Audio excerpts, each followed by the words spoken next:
अस्सलाम वालेकुम my नोवेलिशियस family, कैसे हैं आप सब। उम्मीद है आप सब लोग ठीक होंगे। अगर आपने अभी तक चैनल को सब्सक्राइब नहीं किया तो कर लें, और साथ ही साथ मुझे कमेंट सेक्शन में भी बताया करें कि आप लोग कौन से नॉवेल्स जो है वो रीड करना चाहते हैं, ताकि मैं वो आपके लिए रीड करूं। और इसके अलावा आप लोग ये भी बताएं कि आप लोग घर में क्या क्या करते हैं, क्योंकि आजकल छुट्टियां हो गई हैं और मुझे पता है कि सब मेरी जो मोस्टली नॉवेल्स रीड करती हैं वो गर्ल्स ही होती हैं। तो आप कमेंट सेक्शन में लाजमी बताया करें। तो चलिए नॉवेल स्टार्ट करते हैं। बिस्मिल्लाहिर्रहमानिर्रहीम। किस नंबर 13, अंधे का ख्वाब, असमन वहीद।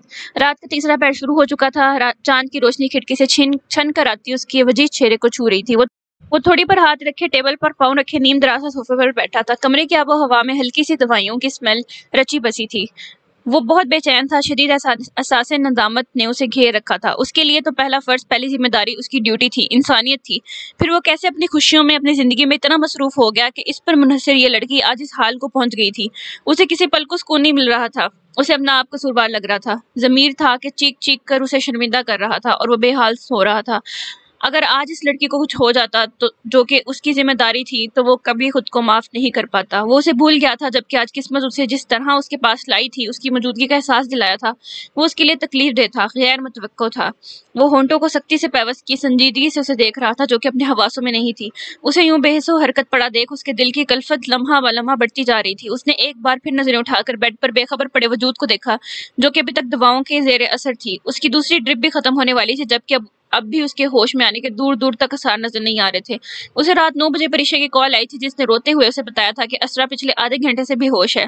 उसे होश नहीं आ रहा। साइड सड़कों पर खासी ट्रैफिक होने के बावजूद तेजी से गाड़ी चलाता हुआ उनके घर पहुंचा था। फिर भी उसे अस्पताल लाते लाते उसे 1-1.5 घंटा गुजर गया था और वो हनूज 2 घंटों से बेहोश थी। उसकी हालत बहुत क्रिटिकल थी। उसे आते ही आईसीयू में ले जाया गया। उसकी सांस बहुत मध्यम चल रही थी। उसकी हालत देखकर तो एक पल को साइड भी घबराया था। उसकी जर्द रंगत को देखकर लगता था कि जैसे उसका आखिरी वक्त चल रहा हो। 1 घंटे बाद उसे फौरन ट्रीटमेंट देने के बाद रूम में शिफ्ट कर दिया गया, जबकि ड्रिप फनूस लगी हुई थी और असरा यूं ही बेहोश थी। साहिर अपने दोस्त की तरफ बढ़ा था, जो कि यहाँ का सीनियर डॉक्टर था। साहिर इस पर ट्रस्ट करते हुए असरा को यहाँ लाया था कि वो असरा के बारे में किसी को पता नहीं चलने देगा, उसकी सिक्योरिटी के मामलात को संभाल लेगा। साहिर की बात को समझते हुए असरा का ट्रीटमेंट डॉक्टर कामरान ने खुद किया था। किसी नर्स को उसने इन्वॉल्व नहीं किया था। 4 दिनों से शदीद बुखार और जहनी दबाव की वजह से वो बेहोश हो गई थी। डॉक्टर कामरान के मुताबिक वो शदीद जहनी दबाव के ज़ेर असर थी। किसी बात को लेकर बहुत डिस्टर्ब थी। ज़्यादा टेंशन लेने की वजह से उसकी ये हालत हुई थी कि वो हर चीज़ से बेगाना होती, बेहोश हो गई थी। ऐसी कंडीशन में पेशेंट को नर्वस ब्रेकडाउन होने के चांसेस बहुत ज़्यादा थे। इसलिए उसने उसे उसकी कंडीशन बताते हुए कहा था कि उसका सुबह तक होश में आना बहुत ज़रूरी था, वरना उसे नर्वस ब्रेकडाउन होने का खदशा था। उसे रिलैक्स करने के लिए सुकून आवर इंजेक्शन दिए गए थे, ताकि उसके असाब ज़रा ढीले पड़े और वो होश में आए। उसकी ट्रिप जो कि ख़त्म होने वाली थी, वो बेचैनी से उठा था और उसे देख जो बेखबर दवाओं के ज़ेर असर सो रही थी। चेहरे पर बिला की मासूमियत थी, नखीर सी लागर्जी। वो अब सदियों की मरीजा लग रही थी। यूं लगता था जैसे ये चंद दिनों की बीमारी उसे उसके चेहरे की सारी शदाबी छीन कर ले गई हो। जाने क्यों उसे अपना आप उसका मुजरिम सा महसूस हो रहा था। गलती उसकी भी थी। एक तो उस दिन उसने अपने अंदर की सारी बेजारी और गुस्सा उस पर निकाल दिया। उससे कितने सख्त लहजे में बात की, उसे कितना सुनाया था, बगैर ये जाने कि वो इस वक्त किन हालात से गुजर रही है। दूसरा, वो बीमार थी और उसे मेडिसिन तक नहीं भेज सका। लापरवाही तो उससे हुई थी, उसके मामलात में कोताही तो वो कर गया था, जिससे उसका दिल अब उसे कचोके लगा रहा था। वो खिड़की में खड़ा अपनी पैंट के जेबों में हाथ डाले बाहर देख रहा था। शर्ट के बाजों को कोने तक फोल्ड किया वो थका थका सा लग रहा था। सारी रात उसने उसके होश में आने के इंतजार में गुजार दी थी, मगर एक वो थी जिसे उससे अब भी जिद लगाए बैठी थी। उसे यूं ही खड़े जाने कितना वक्त गुजर गया था। जब उसे अपने पीछे आहट महसूस हुई, वो फौरन पलटा था। असरा, जिसकी अभी आंख खुली थी, वो मंदी मंदी आंखों से इर्द गिर्द देखते हुए जैसे इस जगह को पहचानने की कोशिश कर रही थी। उसे बस इतना याद था कि वो शाम को अपने बाबा को याद करते रो रही थी। अचानक सर में दर्द की शदीद लहर उठी, उसे चक्कर आया था और वो एक तरफ गिरकर बेहोश हो गई थी। और अब आंख खुलने पर वो यहाँ थी। यह अस्पताल का कमरा था। उसका ज़हन लाशऊर से शऊर की तरफ आ रहा था। वो अभी यूं ही लेटी इर्द गिर्द देख रही थी, जब उसे अपनी तरफ बढ़ता देख वो एक पल को साकित हुई थी और फिर दूसरी लम्हे खफकी से चेहरा मुड़ गई। वो उसे नहीं देखना चाहती थी। तुम ठीक हो असरा, कुछ चाहिए तुम्हें? बेचैन से लहजे में वो उसे देखते हुए वो उसके बेड के पास खड़ा पूछ रहा था, जबकि असरा को खुद से यूं छेड़ा मोड़े देख उसे बुरा लगा था। वो लब भींच कर रह गया। असरा, मैं कुछ पूछ रहा हूँ, आंसर मी। उसे कुछ ना बोलता देख वो दोबारा उसका नाम पुकार गया था, जिस पर असरा टस से मस नहीं हुई थी। उसे देखकर लगता था जैसे उसने सुना ही ना हो। साहिर ने जब से अपनी मुट्ठियां भींची। वो सारी रात पागलों की तरह इसके लिए ख्वार हुआ था, और एक वो थी जिसे कोई परवाह ही नहीं थी। 2 मिनट उसे यूं ही खुद को इग्नोर करता देख वो गुस्से से बाहर ही निकल गया। वो जब बोलती थी तब भी उसे गुस्सा दिलाती थी, और अब जब खामोश थी तो उसे यूं नजरअंदाज करके फिर उसका दिमाग खराब कर रही थी। वो खुद को कुछ भी सख्त सुस्त कहने से बाज रखता बाहर ही निकल गया। उसे कमरे से बाहर निकलते देख असरा ने उसकी पुश्त को घूरते हुए गुस्से से अपनी आंखों पर हाथ रख लिए थे। कितना बुरा डांटा था उसने उसे, और अब कैसे अच्छा बन रहा था। जो भी था कहीं ना कहीं वो उसके गुस्से से डर जाती थी मगर जाहिर नहीं होने देती थी। असरा को उसका गुज़िश्ता रवैया याद आया तो उसे नए सिरे से गुस्सा आने लगा। उसे अपना पूरा जिस्म दर्द करता हुआ महसूस हो रहा था। कमज़ोरी इतनी थी कि उसने उठने की कोशिश की तो उसे ये दुनिया का सबसे मुश्किल काम लगा। वो निढाल सी सर दोबारा तकिए पे गिरा गई। डॉक्टर कामरान साहिर के साथ ही अंदर एंटर हुए थे। असरा को चेक किया जो कि अब मुकम्मल हवासों में आ चुकी थी। उससे उसकी कंडीशन पूछते हुए डॉक्टर ने अपनी मुकम्मल तसल्ली की थी, जिस पर असरा बोली तो रही थी मगर हाँ नाम ही जवाब दिया था। डॉक्टर ने उसे डिस्चार्ज कर दिया था। साहिर से हाथ मिलाते हुए डॉक्टर कामरान बाहर जा चुके थे जब उसकी तरफ बढ़ा जो कि बहुत तग्गोदोद के बाद उठकर बैठी थी। इतनी सी मेहनत में असरा की सांस फूल गई। उसे लगा जैसे वो सदियों की मरीजा हो। कमजोरी से उसके हाथों में हल्की सी कपकपाहट थी। स्याह घुंघराले लंबे बाल उसके पुष्प पर बिखरे हुए थे। अपने कांधे पर फैले दुपट्टे को सर पर लेते हुए वो उसकी खुद पर जमी नजरों से शदीद खाइफ थी। असरा ने अपने सुन हुए बेजान से पाँव में जूता पहनकर उठना चाहा तो उसे कमजोरी से चक्कर आया। वो बेड पर दोबारा बैठ गई। उसे अपनी हालत पर रोना आया कि क्या वो इतनी कमजोर हो गई थी कि वो अपने पाँव पर चल भी ना सके। साहिर खामोशी से एक तरफ खड़ा उसे देख रहा था। उसके चलने का मुंतजिर था जबकि वो उसकी कंडीशन अच्छी तरह समझ रहा था। इस कदर बीमारी में भी उसकी ईगो जरा कम नहीं हुई थी कि वो उसे देखना तक गवारा नहीं करी थी। साहिर इसका ये गुरेज देख जाने क्यों अंदर ही अंदर बल खा रहा था। उसे अब अपनी गलती का एहसास हो रहा था कि उसे फूफो या परीक्षा में से किसी को साथ लाना चाहिए था। कम से कम वो उसे सहारा देकर उठने में मदद दे सकती थी। उसे गाड़ी तक ले जाती मगर जल्दबाजी में उसे बिल्कुल इस बात का ख्याल नहीं रहा। वो उसे मजीद 5 मिनट खुद से उठने की कोशिश करता देखता रहा और फिर उसे संजीदगी से आगे बढ़ा था। उसके दाएं हाथ को नरमी से थामते हुए उसे खड़ा किया था। उसकी गिरफ्त नरम थी मगर मजबूत थी। असरा ने करंट खाकर उसकी इस हरकत पर उसे देखा था जो कि स्पाट चेहरे से उसे देख रहा था। मैं चल सकती हूँ, असरा का लहजा एहतजाज करने वाला था। नजर आ रहा है, साहिर ने तंजिया निगाहों से उसे देखते हुए कहा। असरा ने अपनी बदामी आंखों में शदीद खफगी लिए उसकी सुनहरी आंखों में बराह रास्त देखा था जबकि अपना हाथ उसकी गिरफ्त से आजाद करवाने की तगदो जारी थी। एक की बदामी आंखों में गमो गुस्सा था तो दूसरे की सुनहरी आंखें हर तरह के तासुर से खाली स्पाट। इसमें सकत नहीं थी इस एहतजाज की मगर जो उसे गुस्सा था इस पर शख्स वो उसे कतई झुकने नहीं दे रहा था। अब अगर तुम ना चली तो मैं तुम्हें उठाकर गाड़ी तक ले जाऊंगा, आगे तुम्हारी मर्जी। साहिर ने संजीदगी से धमकी देते हुए उसे वार्न किया। असरा आलम के साथ नरमी करने का सोचना ही गलत था। उसे सिर्फ एक ही जुबान समझ आती थी जिसमें अब वो उसे बात कर रहा था। असरा ने बहुत जब्त से उसकी बात सुनी थी बल्कि ये कड़वा घूंट पिया था और इसके बाद लठ मार अंदाज में उसका बाजू थामती हुई वो इसी के सहारे चलती छोटे छोटे कदम उठाती गाड़ी तक आई थी। अगर कोई और वक्त होता वो आज की तरह यूं मजबूर ना होती तो वो इसकी इस बात पर उसका मुंह तोड़ देती क्योंकि ना तो वो कभी किसी के रोबो दबदबे में आई थी और ना ही वो आने वाली थी। उसे गाड़ी में बिठाकर वो दूसरी जानिब से आकर गाड़ी में बैठा था। ये सुबह के 4 बजे का वक्त था। हर फजर की अज़ानें होने वाली थी। हवा में हल्की सी खुनकी मौजूद थी। मुझे अपने घर जाना है। वो गाड़ी स्टार्ट करता हुआ अभी अस्पताल की इमारत से बाहर निकला था जब उसकी सर सी आवाज उसकी स्मातों से टकराई। असरा उसे नहीं देख रही थी, वो बिल्कुल सामने देख रही थी। उसकी तरफ उसका नीम रुख था। उसकी बात से उसने एक पल को चेहरा मोड़कर उसे देखा जो बिल्कुल गाड़ी के दरवाजे के साथ चिपक कर बैठी थी, जिसकी घुंघराली लटें उसके चेहरे की तरफ में लापरवाही से बिखरी हुई थी। स्याह रेशमी दुपट्टा सर पर लिए वो उसे लापरवाह बनी बैठी थी जबकि मुखातिब उसी से थी। फिलहाल ये मुमकिन नहीं, साइर ने भी स्पार्ट लहजे में से जवाब दिया। उसकी बात से असरा ने जब से अपनी गोद में धरे हाथों की मुट्ठी बनाई थी। आप जानते हैं कि आपने मुझे यहाँ जबरदस्ती रखा हुआ है। असरा का अंदाज हुनूस सर था। पता है, दूसरी जानिब वो लापरवाही से बोला था। वो चाहता था कि वो अपने अंदर का सारा डिप्रेशन इस पर निकाल दे। उसे बोलने पर उकसा रहा था, इसलिए मुख्तसर जवाब देते हुए वो ढीठ सा बन गया था। मुझे आप पर जरा सा भी एतबार नहीं है, असरा ने उसकी लापरवाही पर उसे घूरते हुए कहा। पता है, वही लापरवाह सा पुरस्कून अंदाज। असरा को लगा वो उसकी हालत से हंस उठा रहा हो या शायद उसका मजाक उठा रहा हो। मैं यहाँ से बहुत जल्द भाग जाऊंगी। मैं मजीद आपके किसी गलत मकसद का हिस्सा नहीं बनने वाली। असरा का अंदाज वार्न करने वाला था। शौक से इस पर एक तनकीदी निगाह डालकर वो दोबारा ड्राइविंग की तरफ मतवज्जा हुआ। उसके एक मुख्तसर जवाब पर असरा की आंखें एहसास से तौहीन से भीग गईं। वो लम्ब भींच कर रुख मोड़ गई। उसे देखकर यूं लगता था जैसे किसी पत्थर से सर फोड़ रही हो। उसे बस अपने घर जाना था। वो कहीं ना कहीं ये चाहती थी कि वो उसकी यहाँ भी मदद करे जैसे उसने उसे 2 महीनों से सबसे छुपा कर रखा था। बिल्कुल ऐसे ही उसके घर वालों के पास पहुंचा दे बगैर किसी को खबर हुए। कितनी अजीब बात थी कि वो इस पर एतबार ना करने का दावा करते हुए भी इसी पर एतबार कर रही थी। मैं अब यहाँ नहीं रह सकती, मुझे अपने पेरेंट्स के पास जाना है। कुछ देर बाद गाड़ी में उसकी आंसू से रंधी हुई आवाज गूंजी थी। असरा ने बहुत जब से उसे दोबारा मुखातिब किया था क्योंकि फिलहाल वो इसी पर ही मुनहसिर थी। अपने माँ बाप के बारे में बात करते हुए उसकी आवाज रंध गई थी। शदीद बेबसी के एहसास तले दबी वो उसे दोबारा मुखातिब कर गई थी। तुम्हें यहीं रहना होगा, मैं कुछ नहीं कर सकता। साहिर का अंदाज बिलचक सा था। वो जरा सी नरमी देखा कर उसे कोई आस या उम्मीद नहीं दिलवाना चाहता था जबकि वो वाकई इस मामले में उसकी मजीद मदद नहीं कर सकता था। वो बहुत मुश्किल से पहले ही हर चीज हर कदम बहुत सोच समझ कर उठा रहा था। हर चीज वो अपने प्लान के मुताबिक कर रहा था। उसे हमदर्दी करते हुए वो अपने प्लान में कोई कोताही बर्दाश्त नहीं कर सकता था। असरा ने अपनी आंखों में आंसू लिए उसे देखा जो कि उसे हमेशा की तरह अब भी सफाक लगा। मैं अगर अपने पेरेंट्स से और दूर रही तो मर जाऊंगी, प्लीज। اس کا لہجہ ٹوٹا ہوا، ہارا ہوا، التجائی سا تھا۔ اس نے اپنی عزت نفس کو پاؤں تلے کچل کر کہا تھا کہ شاید وہ ترس ہی کھا لے۔ اپنے ماں باپ سے ملنے کے لیے اسرا آج اسے التجا کر رہی تھی۔ کوئی اس وقت اس لڑکے کو دیکھتا، اس کا یہ انداز دیکھتا، اسے یوں اللہ کے علاوہ کسی اور سے التجا کرتے دیکھتا تو اسے اسرا لمانے سے انکار کر دیتا۔ دوسری جانب ساحر، جو مسلسل اس کی بھیگی اور رندھی ہوئی آواز سنتے ہوئے خود کو اسے دیکھنے سے باز رکھ رہا تھا، اس کے یوں ٹوٹے ہوئے ہارے ہوئے لہجے میں کہنے پر اس کا دل مزید بے چین ہوا تھا۔ سٹیئرنگ پر اس کی گرفت سخت ہوئی تھی، کسی کانچ کی گڑیا کی طرح وہ ٹوٹ رہی تھی، اور اس کانچ کے ٹکڑوں کی چبھن اسے اپنے دل میں چبھتی محسوس ہو رہی تھی۔ جانے کیسی عجیب سی کیفیت تھی جو آج اسے بات پر بے سکون کر رہی تھی۔ لمحوں کا کھیل تھا جب اس نے ایک جھٹکے سے گاڑی روکی تھی اور پھر بغیر اس کی جانب دیکھے ڈیش بورڈ سے کچھ ٹٹولتے ہوئے اس نے ایک بلیک کلر کا باکس نکالا۔ اس میں سے ایک سم نکال کر اس نے اپنے قیمتی موبائل کی سم چینج کی تھی۔ اسرا نم نگاہوں سے اس کی ساری کارروائی دیکھ رہی تھی۔ اس نے سرعت سے اپنے ہاتھ کی پشت سے اپنے گال رگڑے تھے جو کہ اسے نم محسوس ہوئے تھے۔ اس کے انداز میں بچوں کی سی عجلت تھی۔ سم چینج کر کے اس نے اپنا رخ اس کی جانب موڑا تھا۔ تمہارا گھر جانا تو فی الحال ناممکن ہے، اس لیے جتنا میں تمہارے لیے کر سکتا ہوں کر رہا ہوں۔ سنجیدگی سے اپنی بات کہتا ہوا اسرا کو اس پل حیران کر گیا تھا۔ اسے اس جیسے شفاق انداز انسان سے اس مہربانی کی توقع نہیں تھی۔ وہ اس کی آنسوؤں سے چلملائی نم دامی آنکھوں سے نظریں چراتا اپنے موبائل اس کی طرف بڑھا گیا۔ اسرا کی مقناطیسی آنکھوں کی کشش جان لیوا تھی۔ وہ زیادہ دیر ان آنسوؤں سے بھری بادامی آنکھوں میں نہ دیکھ سکا۔ اسرا نے کپاتے ہاتھوں سے اس کا موبائل تھاما۔ اسرا کے دل کی دھڑکنیں پل میں بڑھی تھی۔ وہ آج اپنے بابا کی آواز سننے والی تھی۔ اس کے چہرے پر یہ سوچ کر ہی ایک لوہی سی چمک بھر گئی تھی۔ اسے لگا جیسے یہ موبائل نہیں کوئی قارون کا خزانہ ہو۔ 5 منٹ ہے تمہارے پاس، میں باہر ویٹ کر رہا ہوں۔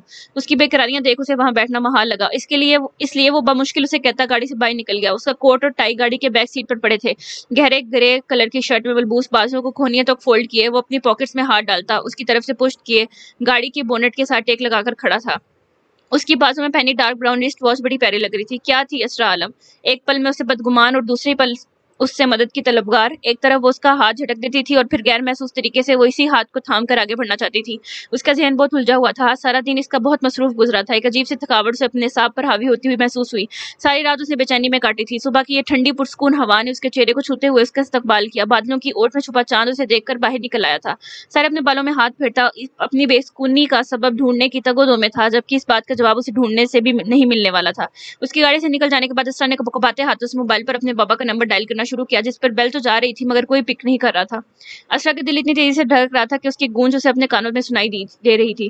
2-3 بار ٹرائی کرنے کے بعد وہ فاطمہ کا نمبر ملانے لگی، جس پر بھی بالکل اسی طرح بیل جا رہی تھی مگر وہ پک نہیں کر رہی تھی۔ اپنے ماں باپ کی آواز کو ترستی اسرا کی آنکھوں سے آنسو تیزی سے بہہ گئے تھے، جنہیں وہ اپنے کپاتے ہاتھوں سے صاف کر رہی تھی۔ اس کا دوپٹہ شانوں پر ڈھلکا ہوا تھا۔ اس کی حالت بہت قابل رحم تھی۔ وہ کسی دیوانے کی طرح بار بار نمبر ملا کر فون کان سے لگاتی، جبکہ دوسری جانب سے کوئی جواب موصول نہیں ہو رہا تھا۔ بے بسی سے اس کے آنسو روانی سے بہنے لگے۔ اسے گھر کا لینڈ لائن نمبر بھی یاد تھا۔ اسرا نے دھڑکتے دل کے ساتھ گھر کا نمبر ڈائل کیا، جس پر بھی ہنوز بیل جاری تھی۔ اسے اپنے پیاس سے خشک ہوتے لبوں پر زبان پھیری۔ یہ موقع اسے دوبارہ نہیں ملنے والا تھا۔ دوسری دفعہ میں اس کا فون اٹھا لیا گیا تھا۔ دوسری جانب سے فون کے اٹھاتے ہی اسرا کا سانس جیسے سینے میں ہی اٹک گیا ہو۔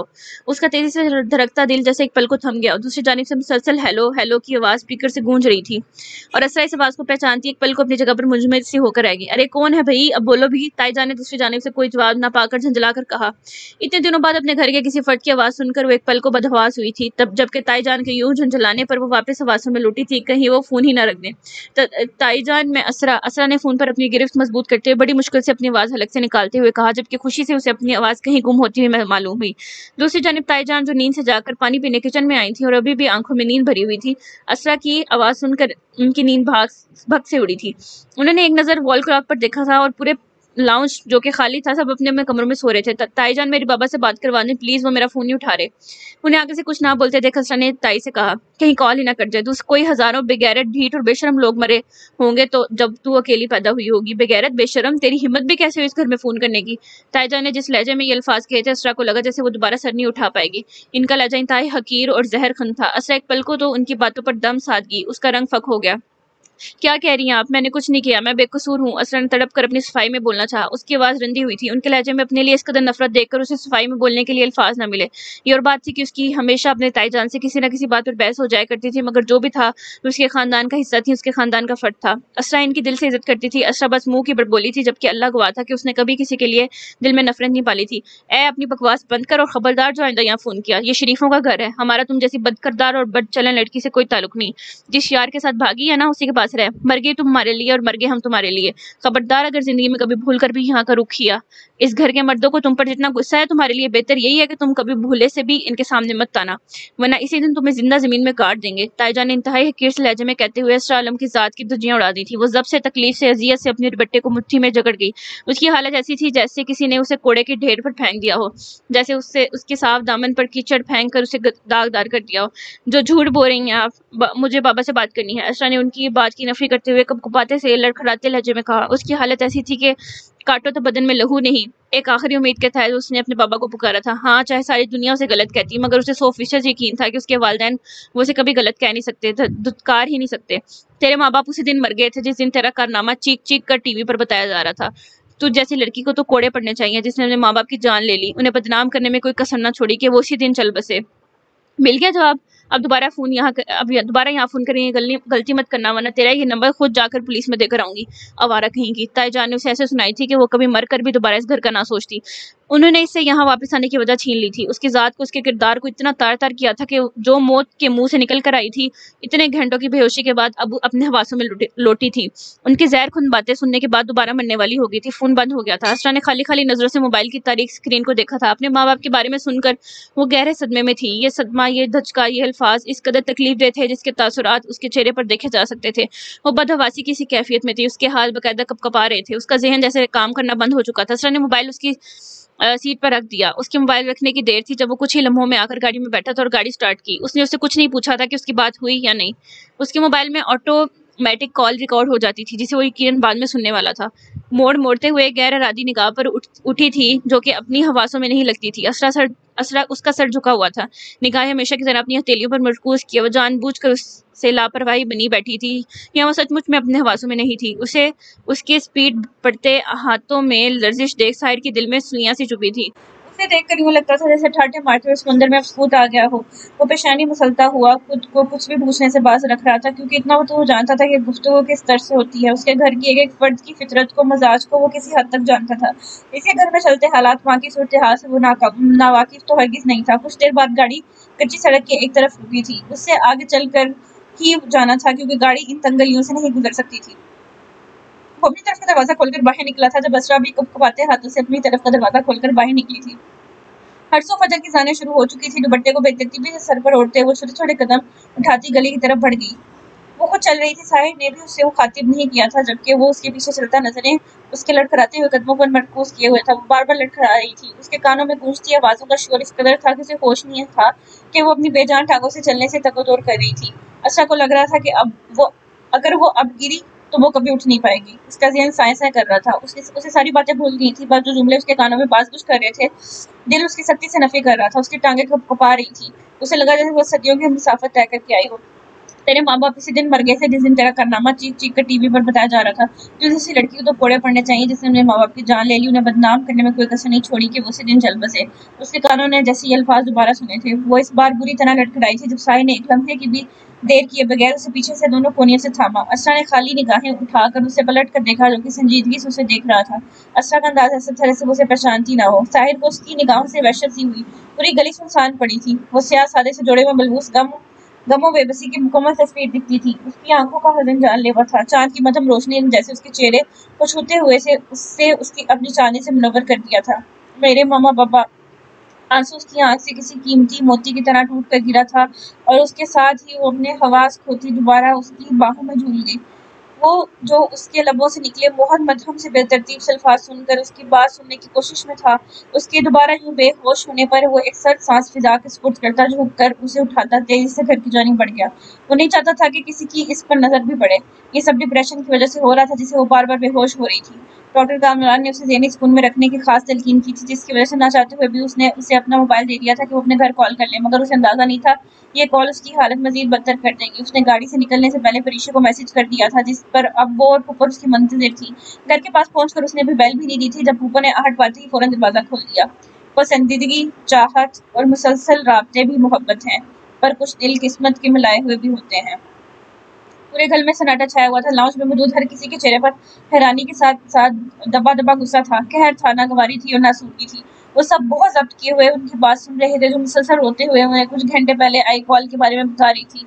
ये सब लोग इतनी सुबह सवेरे उठने के आदी ना थे, जबकि लाउंज में ताई जान के रोने की आवाज़ सुनकर सब बारी बारी अपने कमरों से निकले थे और हैरानी और परेशानी से उनके पास खड़े जमा होने लगे। इस वक्त लाउंज में सभी थे सिवाय असरा के माँ बाप के। हाजिम सुर्ख चेहरा लिए सीढ़ियों के पास खड़ा था, जबकि उसका दायां हाथ रीलिंग पर था।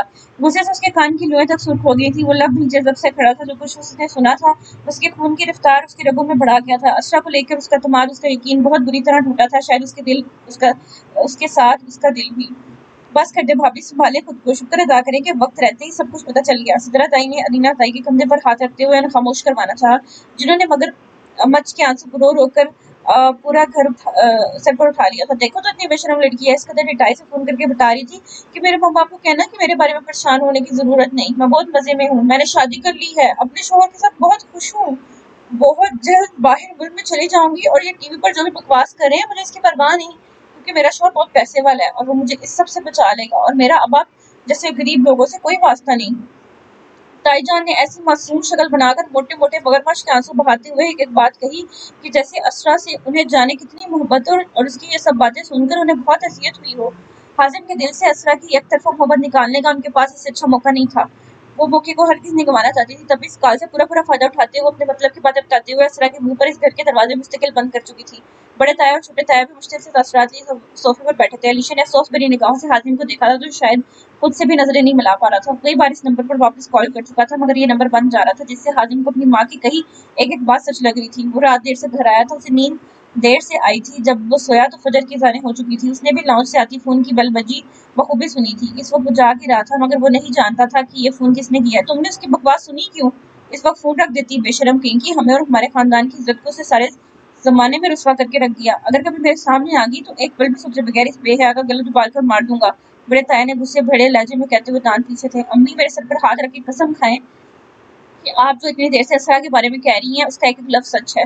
वो बिजली किसी तेजी से यूं ही चट्टानों के सी सख्ती चेहरे पर सजाए उनके सामने आया था और उनका हाथ उठाकर अपने सर पर रखा था। उसकी इस हरकत पर ताईजान बुरी तरह घबराई थी और एक लम्हे में ही अपना हाथ उसके सर से हटाया। हाजिम इनके इकलौता बेटा था और उस पर कोई भी आंच बर्दाश्त नहीं कर सकती थी, इसलिए उसकी बात से एक पल को घबराई थी। क्या हुआ, खाए ना मेरी सर की कसम? हाजिम ने हनूस संजीदगी से उन्हें देखते हुए कहा। उसके दिल को जैसे आखिरी आस थी। सबने बेयकीनी और नागवार नजरों से हाजिम को देखा, जो इतना कुछ सुन लेने के बाद भी सबूत मांग रहा था। क्या बकवास कर रहा है तू? क्या तुझे अभी भी लगता है तेरी माँ झूठ बोल रही है? ताई जाने नागवारी से कहते हुए उससे सर झटका। नहीं, मगर एक बार मेरे दिल को इत्मीनान के लिए प्लीज।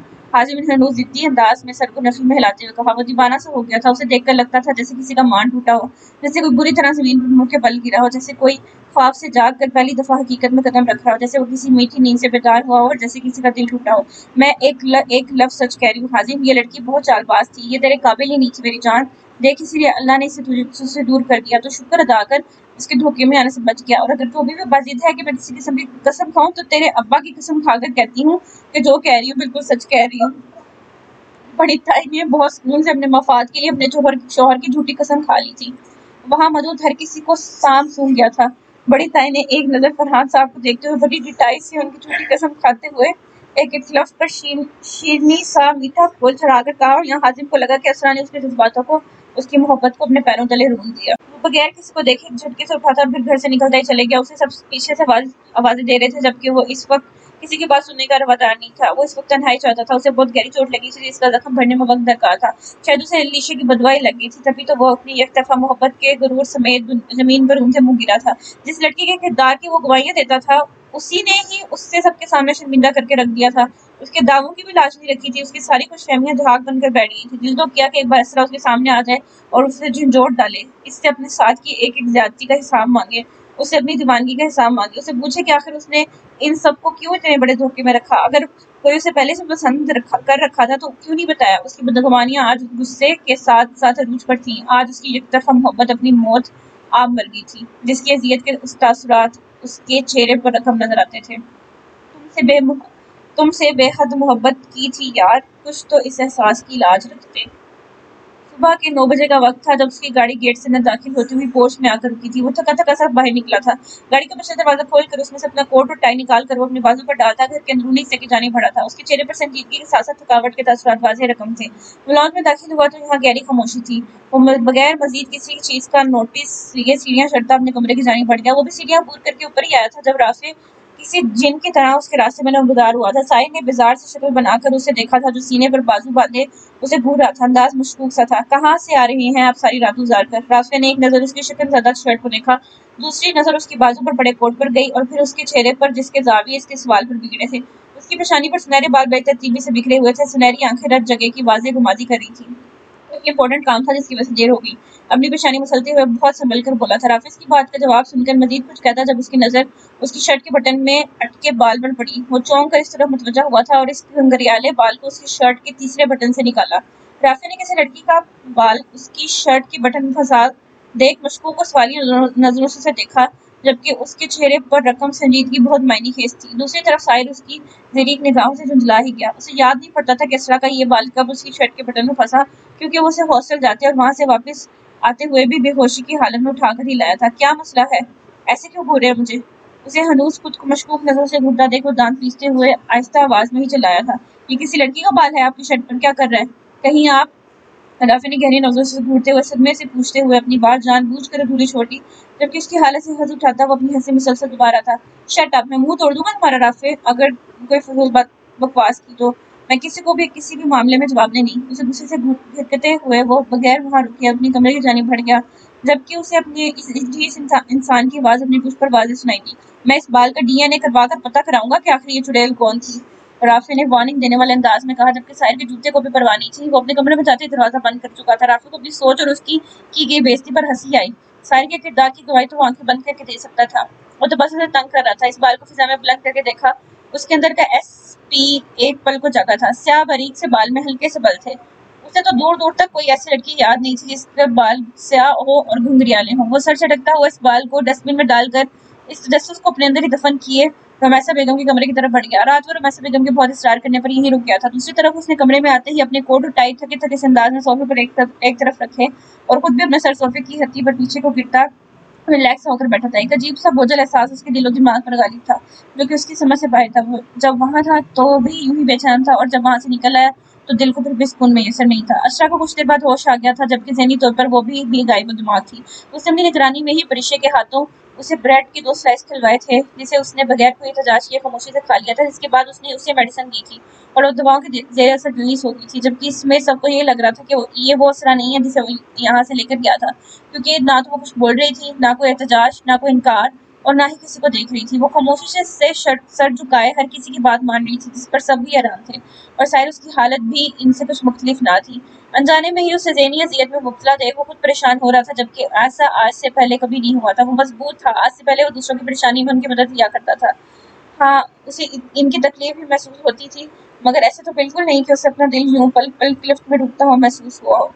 وہ ڈاکٹر کامران سے بھی اس کی کیفیت ڈسکس کر چکا تھا، جنہوں نے اس کی تسلی کروائی تھی کہ ڈپریشن کی وجہ سے وہ ایسے بہیو کر رہی ہے، وہ جتنا ریسٹ کرے اتنا اس کے لیے بہتر ہے۔ وہ پریشے اور کنیز بیگم کو اس کا خیال رکھنے کا کہہ تو آیا تھا، جبکہ دل جانے کی مطمئن نہیں ہو رہا تھا۔ اس نے واپسی پر آتے ہوئے کال کی ریکارڈنگ سنی تھی، جس سے اسے اسرا کی اس قدر غیر ہوتی حالت کا اندازہ ہوا تھا۔ اس کے تائی جان کی بکواس اور ان کا اس پر اعتبار دیکھ اس کا دل تو کیا کہ وہ ایک پل میں اس عورت کا دماغ درست کر دے جس نے اپنے لفظوں سے اسے ادمرہ کر دیا تھا، جس کے زہر خند الفاظ وہ سہ نہیں پائی تھی۔ اس لڑکی کے مضبوط کردار کی گواہی کوئی پہلی نظر میں ہی دے سکتا تھا، جس کی آنکھوں میں نظر آتی ہے اس بات کا واضح ثبوت تھی کہ وہ ایک باکردار اور باحیا لڑکی ہے۔ اسے انسانیت کے سلوک سے شدید نفرت تھی، جس میں ایک انسانی دوسرے انسان کو اپنے الفاظ سے اپنے اندر موجود زہر سے اس مقام پر لے آئے کہ اس کے لیے سانس لینا مشکل ہو جائے۔ اسے یہ زمین تنگ لگنے لگی۔ پیشانی پر بکھرے اپنے بالوں کو ہاتھوں سے درست کرتا، خود کو ریلیکس کرتا ہوا ان سب سوچوں سے بمشکل فرار حاصل کرتا اپنی الماری کی طرف بڑھا تھا۔ اپنے کپڑے نکالنے کے لیے اس نے جیسے ہی ہاتھ آگے بڑھایا تو اسے اپنے ہاتھوں میں اس کی نازک سی ریشمی کلائی کا لمس محسوس ہوا۔ یوں لگتا تھا جیسے اس کا لمس اس کے ہاتھوں میں محفوظ ہو کر رہ گیا تھا۔ اس احساس سے ایک پل کو اس کا سانس سینے میں اٹک گیا، جبکہ دوسرے پل وہ اپنے احساسات کی سختی سے نفی کرتا اپنے کپڑے کے لیے چینج کرنے واش روم میں گھس گیا۔ اس سب کو اس نے اپنے گلٹ اور ہمدردی کا نام دے کر بمشکل اگنور کیا تھا۔ وہ کچھ دیر بعد شاور لے کر فریش سا ٹراؤزر شرٹ میں ملبوس باہر نکلا تھا۔ بالوں کو ٹاول سے خشک کرتے وہ ٹاول صوفے پر پھینکتا لائٹ آف کر کے سونے کے لیے لیٹ گیا، کیونکہ تھکاوٹ سے اس کے اعصاب شل ہو رہے تھے۔ اسے ایک اچھی نیند کی شدید ضرورت تھی جو اسے ان بے مقصد اور تھکا دینے والی سوچوں سے فرار دے، اور یہ اور بات تھی کہ اسے آج پہلے جیسی میٹھی نیند نہیں آنے والی تھی۔ ان سوچوں سے اور اس احساس سے فرار شاید ہی اب ممکن ہو سکے۔ گزشتہ ہفتہ نیو یارک میں خوب انجوائے کرنے کے بعد वो लोग कल रात की फ्लाइट से वापस लौटे थे। अब आधे से ज्यादा दिन निकल चुका था, जबकि इन दोनों बाप बेटी की नींद अभी तक पूरी होने को नहीं आ रही थी। जीमल तो अपनी नींद कब की पूरी कर चुकी थी। वो फ्रेश होते ही सबसे पहले अपने कमरे की बिखरी हालत संवारने में लग गई। सूटकेस से कपड़े निकाल कर अलमारी में रखने के बाद वो हन्नान के जैकेट्स और जूते समेटने लगी, जो कि कमरे में बिखरे हुए थे। Black trouser, pink short shirt में मलबूस वो निखरी निखरी सी बहुत प्यारी लग रही थी। उसकी रंगत में गुलाबियां गिली हुई थी, सुनहरी बाल यूं ही पश्च पर लापरवाही से खिले छोड़े वो अपने काम में मगन थी, जबकि उसके लबों पर एक इत्मीनान भरी मदम से मुस्कुराहट थी। साइड की मंगनी के बाद आतिफ को एक मीटिंग के लिए न्यूयॉर्क जाना पड़ा, जिस पर उसने जीमल को भी साथ चलने की ऑफर की, जिसे जीमल ने झट से एक्सेप्ट कर लिया था। घूमने फिरने की तो बेहद शौकीन थी। वो लोग साइमा बेगम को कहकर तो 2-3 दिन का गए थे, मगर वहां जाते ही अपने एंजॉय करने में इस कदर मगन हो गए कि दोनों को दिनों का हिसाब ही नहीं रहा। आज भी शाम में अगर आतिफ की इंपॉर्टेंट मीटिंग ना होती तो जीमल और हरनान का वापस आने का तो कोई इरादा ही नहीं था। जीमल बहुत खुश थी, जिंदगी बिल्कुल बदल गई थी। आतिफ उसकी और हरनान की छोटी छोटी खुशियों का बहुत ख्याल रखने लगा था। जीमल को लगता था कि वो इस दुनिया की सबसे खुशकिस्मत लड़की है जिसके पास अल्लाह की दी हुई हर नेमत मौजूद है। वो इन खुशियों पर, इन नेमतों पर अल्लाह के दिल से शुक्रगुजार थी। Good morning. वो अलमारी के पास खड़ी अपने ख्यालों में इतनी मगन थी कि आतिफ की भारी आवाज अपने अकब से सुनकर एक पल को अपनी जगह पर उछल कर रह गई। आतिफ उसके यूं चौंकने पर मुस्कुराया था। जीमल ने मुड़कर उसे देखा, जो कि बेड पर नीम दराज सा बैठा था, और हन्नान आधे से ज्यादा उस पर चढ़ा बेखबर सो रहा था। गुड आफ्टरनून कहीं, क्योंकि 4 बजने वाले हैं। जीमल ने उसकी तवज्जो घड़ी की तरफ दिलवाते हुए आंखें घुमाकर कहा, शिट, 5 बजे मीटिंग है मेरी और तुमने उठाया ही नहीं। वो हन्नान को तकिए पर लेटाता अदलत में बिस्तर से उतरा था। अंदाज शिकवक नहीं था। वो मुझे याद ही नहीं रहा, आप जल्दी से तैयार हो जाए, मैं आपके लिए नाश्ता रेडी करती हूँ। जीमल ने अपनी अक्ल पर अफसोस करते हुए कहा, क्योंकि वो उसे रात 2-3 बार कह के सोया था कि वो उसे सुबह वक्त पर उठा दे। मेरे ख्यालों से बाहर निकलोगी तो वही कुछ याद रहेगा तुम्हें। बजाय संजीदगी मगर शरारत से कहता वो उसे देखता अलमारी से अपने कपड़े निकालने लगा। खुश फहमियाँ, मैं तो कुछ और सोच रही थी। जीमल ने उसकी बात पर सर झटकते हुए बेनियाजी से कहा, अच्छा, मेरे अलावा ऐसा क्या सोच रही थी जिस पर तुम्हारी मुस्कुराहट थमने का नाम नहीं ले रही थी। वो जो उसके पास ही गुजर कर जाने लगी थी, उसका हाथ पकड़कर अपनी तरफ खींचने पर वो एक झटके से पलटी थी और वापस अपनी जगह पर आ रुकी। जीमल एक पल को गड़बड़ाई थी। वो संजीदगी से सवालिया निगाहों से उसे देख रहा था। जीमल का गुलाबी चेहरा मजीद गुलाबी हुआ। आपको देर नहीं हो रही? विमल ने उसको खुद पर जमी निगाहों से अपने दिल की बढ़ती धड़कनों को इग्नोर करते सवालिया निगाहों से उसे देखते हुए उसकी तवज्जो घड़ी की जानिब दिलवाई, जिस पर वो बुरा सा मुंह बनाता उसे भूल कर रह गया। उसे वाकई बहुत देर हो रही थी। उसने उसका हाथ छोड़ दिया था और दोबारा अपने कपड़ों की तरफ मतवजा हुआ। विमल अपनी मुस्कुराहट लबों में दबाती दरवाजे की जानिब बढ़ गई। मैं रात को वापस आकर ये बात दोबारा से पूछने का इरादा रखता हूँ। उसे बाहर निकलते देख वो कुछ जताते हुए बोला था, देखेंगे। विमल ने शौक से अंदाज में कहा और शाने चुकाती लापरवाही से बाहर निकल गई। उसके यूं शौक अंदाज में कहने पर आतिफ के लबों को बेसाख्ता मुस्कुराहट ने छुआ था। उसने मुड़कर बंद दरवाजे को देखा और फिर बेखबर सोए हन्नान पर एक नजर डालता तो शावर लेने वॉशरूम में बंद हो गया। उसे मीटिंग से 1 घंटा पहले जाना था ताकि वो इस पर प्रेजेंटेशन के अहम नुकात देख सके, जिसके बारे में मीटिंग में डिस्कशन होनी थी, क्योंकि गुज़िश्ता हफ्ता वो सिर्फ और सिर्फ अपनी फैमिली के साथ मसरूफ रहा था। ये उनका एक बेहतरीन, खुशगवार और यादगार ट्रिप था, और शायद आखिरी भी। कमरे में गहरी खामोशी का राज था। कमरे में मौजूद बाहर गली की तरफ खिलती खिड़की पूरी खुली थी, जिससे बाहर खेलते बच्चों की आवाजें गाहे बगाहे कमरे में सुनाई दे रही थी और इस खामोश फिजा में इर्ताश पैदा कर रही थी। कुदरती रोशनी खिड़की से छीन कर आती पूरे कमरे को रोशन कर रही थी। वो खिड़की के पास ही अपनी मखसूस व्हीलचेयर पर बैठे अखबार पढ़ने में मसरूफ थे, जब कुछ देर बाद दरवाजा नॉक हुआ था। उनकी इजाजत देते ही वो खामोशी से अंदर दाखिल हुई थी। उसे देखते ही वो अपना अखबार तय करके एक जानिब रख चुके थे और चेहरे पर मुतबस्सिम सी नरम मुस्कुराहट लिए उसे देखने लगे। गहरे फिरोज़ी रंग के जोड़े में मलबूस, सर पर शिफॉन के दुपट्टे को सलीके से ओढ़े ये चुप सी सारा यहाँ सबको ही अजीज हो गई थी। इस्माइल साहब ने उसे अपने सामने पड़ी कुर्सी की तरफ बैठने का इशारा किया तो वो खामोशी से इस कुर्सी पर। कैसी है मेरी बेटी? मैंने सोचा क्यों ना अपनी आज छोटी बेटी से गपशप कर ली जाए। इस्माइल साहब ने खुशगवार से मुंह में कहा, मैं ठीक हूँ। वही खाली से बेरोनक जवाब। इस्माइल साहब ने तासुस से देखा। उन्हें इस पर बहुत तरस आता था, जिसके नातवा कंधों पर बहुत बोझ था, जिसकी ज़हनी अज़ियत बहुत बड़ी थी, मगर वो उसकी बर्दाश्त के और उसके सब्र के बहुत गिरफ्तार थे। अल्लाह ने अगर उसे किसी आजमाइश के लिए चुना था तो वो पल पल मरते हुए भी कभी ज़ुबान से कुछ शिकायत नहीं करती थी। उसकी तबीयत जब से संभली थी, एक गहरी खामोशी थी जो कि हर वक्त उसकी ज़ात का हादसा किए रखती थी। फिर चुप लगी थी, गहरी चुप। सब उसके इस अंदाज से बहुत परेशान थी। फुफो से जाने कौन सी सूरतें पढ़कर दिन ब दिन दम करती रहती थी। बकौल उनकी उसे नजर लग गई थी। परीक्षा भी सारा दिन अपनी ऊट-पटांग बातों से उसे हंसाने की, बोलने पर उकसाने की कोशिश करती, मगर वो तो जैसे पत्थर की हो गई थी। कनीज बेगम और इस्माइल साहब भी उसके रवैये पर बहुत परेशान थे। शायद तो जब से क्या हुआ था उसने दोबारा मुड़कर नहीं देखा था। माशाल्लाह आपको सर में दर्द नहीं होता ना मेरी बेटी के?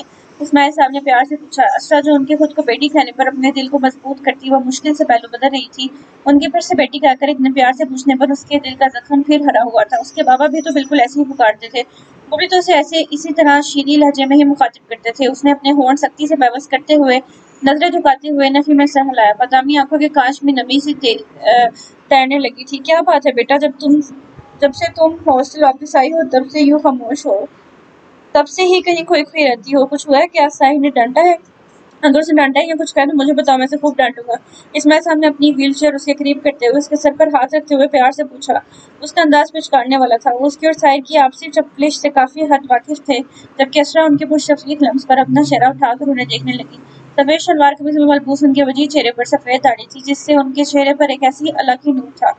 उनकी शख्सियत में एक अनजाना सा सुकून था। जो भी उनके पास बैठता उनका गिरगिटा हुआ बगैर नहीं रह पाता था। बोलो असरा बेटा, जो भी दिल में है, जिससे तुम्हें तकलीफ होती है, कह दो, अपने अंदर मत रखो। मुझे बताओ, मैं हूं ना अपनी बहादुर बेटी की सारी बातें सुनने के लिए। इस्माइल साहब ने उनके खुद को यूं यकटक देखने पर नरमी से कहा था। उन्होंने उसे उसके असली नाम से पुकारा था। असरा ने उलझन भरी नजरों से उन्हें देखा। उसके बादामी आंखों की कांच में नमी वाज़ेह तैरती नजर आ रही थी।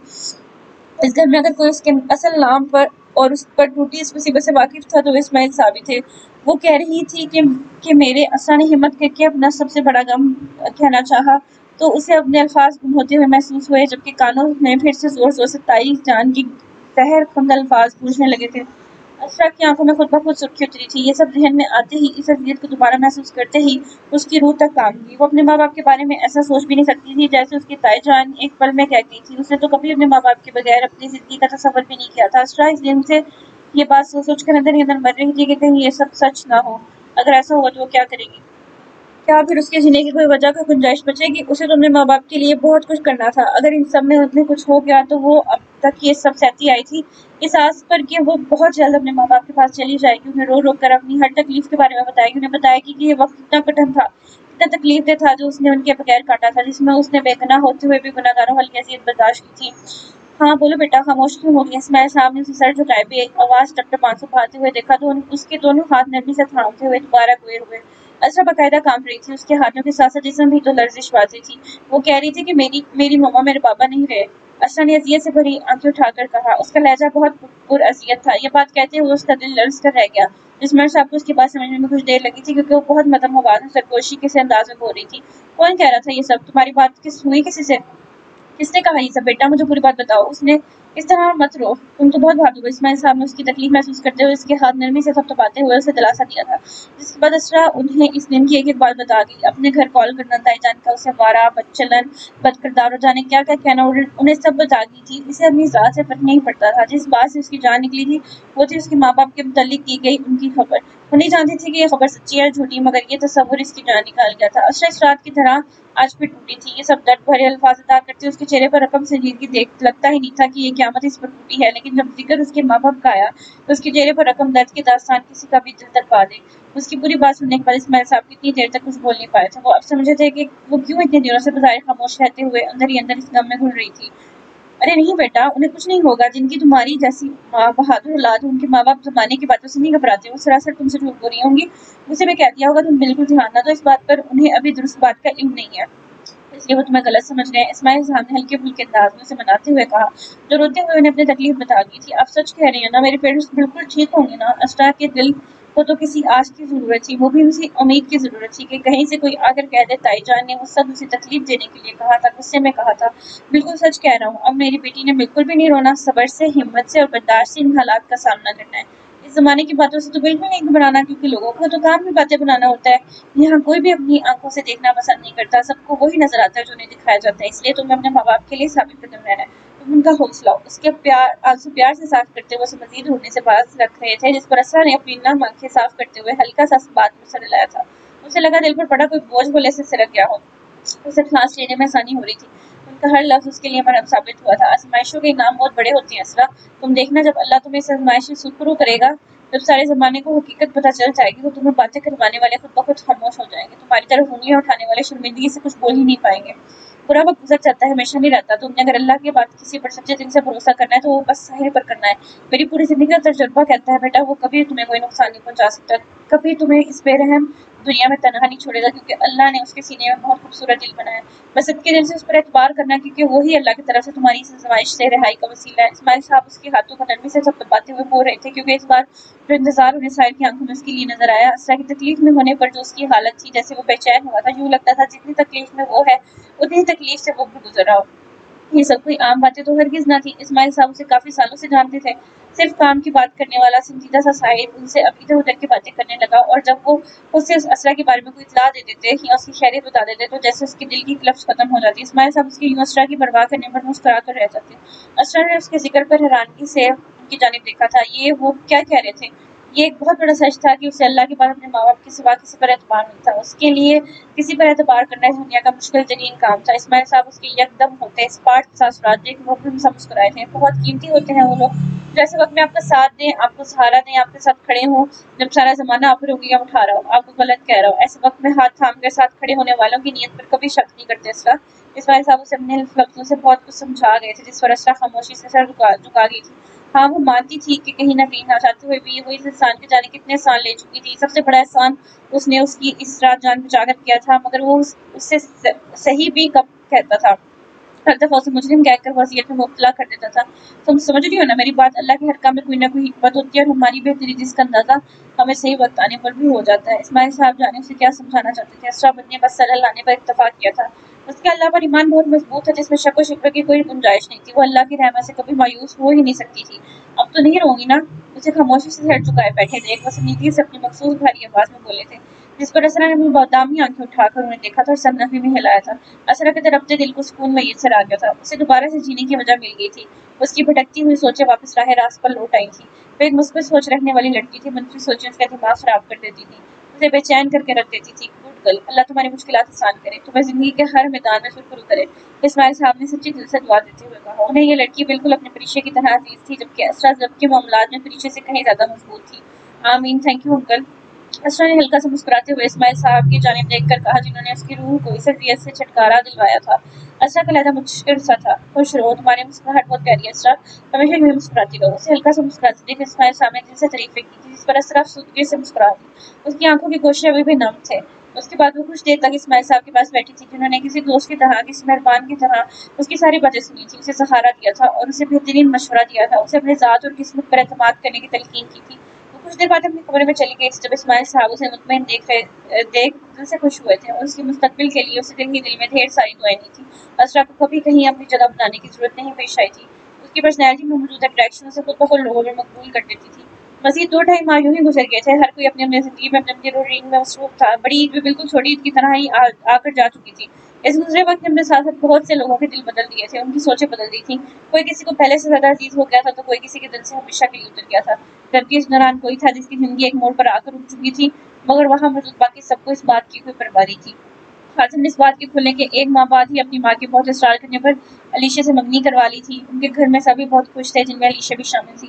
اب ان کے گھر میں کوئی بھی اسرا کا نام نہیں لیتا تھا، اس کا ذکر کرنا کوئی پسند نہیں کرتا تھا۔ حاجم صبح 10 بجے دکان کے لیے نکل جاتا اور رات دیر تک واپس لوٹتا۔ اس کا سارا دھیان اپنے خاندانی بزنس پر تھا، جسے اب اسے مزید بڑھانا تھا، جبکہ بڑی تائی جان اور چھوٹی تائی جان کچھ ماہ بعد طے کی گئی شادی کی تیاریوں میں مصروف رہتی تھی۔ آئے دن شہر کے چکر لگتے تھے اور لاکھوں کی شاپنگ ہوتی تھی، جو کہ سراسر علیشہ کی پسند کی ہوتی تھی۔